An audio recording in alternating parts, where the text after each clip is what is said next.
Yeah, okay, here we go, part two. As I was saying before, that going to concerts is extremely important. Yeah, buying a record, it puts you in the mood, it puts you somewhere. But going and see what a band is live, that's a whole new level. I think that I don't think that's suffering too much. And I think the number one thing is again, mediocrity and how our country wants things that are safe, I guess. I don't know. I don't know how to put this because there's a lot of points I can make on it, but I don't know where to start from because in a way, rock and metal is asleep. Like it has this fucking where it comes up and everybody who's not even a metalhead can be into it, and then it goes underground and it comes back up again. And I think it's just a matter of time because in recent years there's there's been good and bad things. I think this year, alone, Randy Blythe of Lamb of God getting arrested. That's fucking bullshit. I'm so fucking mad about that. Dude, that's fucking horseshit. Uh, um, some bands are. How do I say this? Some bands are.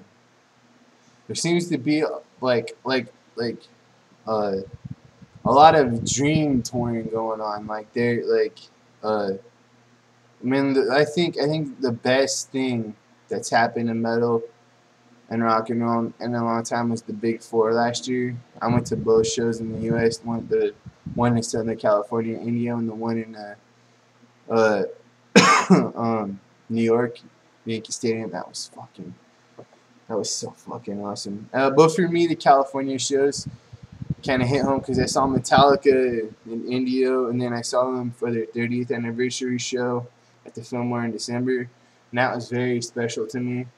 So, is rock and metal dead? No, I don't think it is. I just think it's asleep, and I love the fact that that it kind of is that way, because we're always gonna be the underdogs. We're always gonna be, I don't know, the beam of society, I guess. Maybe it doesn't have to be that way, but I kind of like it like that. So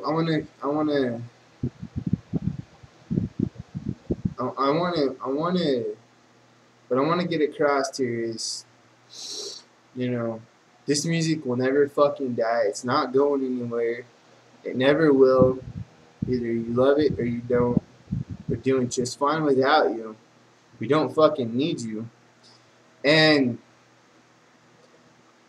I think also with all these subgenres are fucking insane. Like for me, I'm more of a thrasher because I mean I'm from San Francisco, the Bay Area.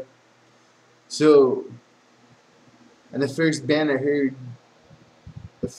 that I got into was Metallica, and then from there, this whole fucking door just opened up for me, and I haven't gone back since. And um, so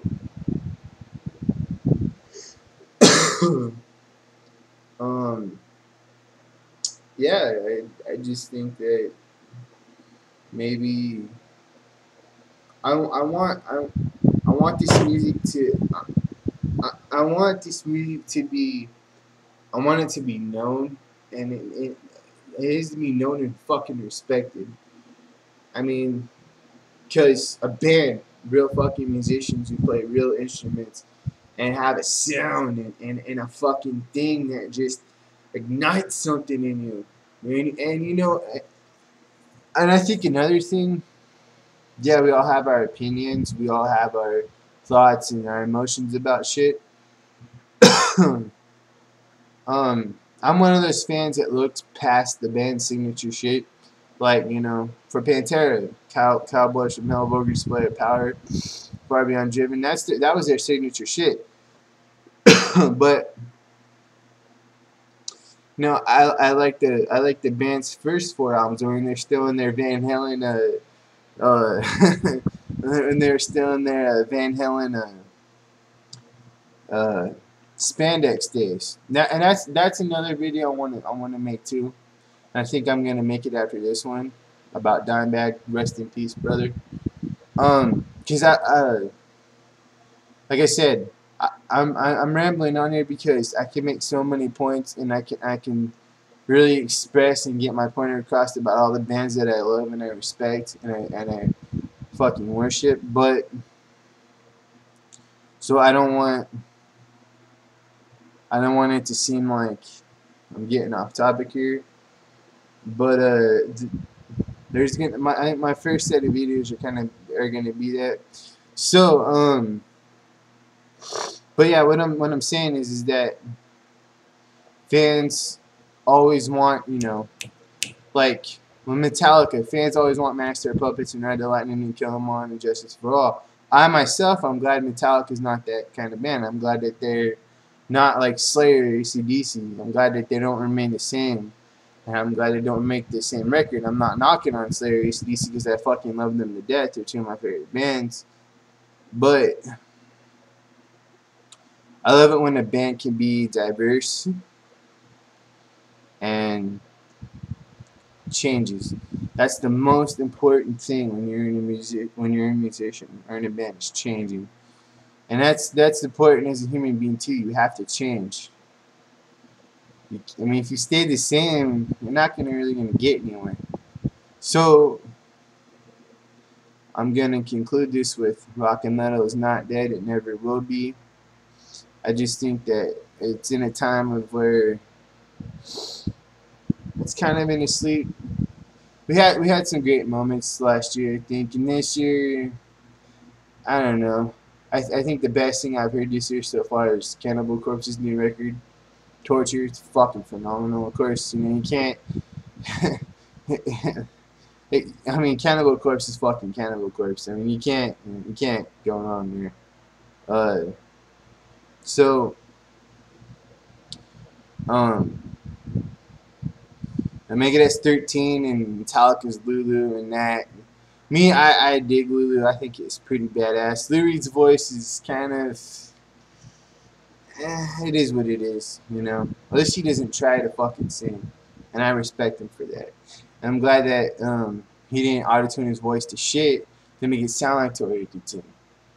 So I'm gonna conclude this with rock and metal is not dead. It never will be. And stop worshiping mediocrity and start fucking appreciating, respecting, and loving fucking actual talent. Because it is bullshit that things have turned out this way. And so rock and metal is not dead, and it never fucking will be.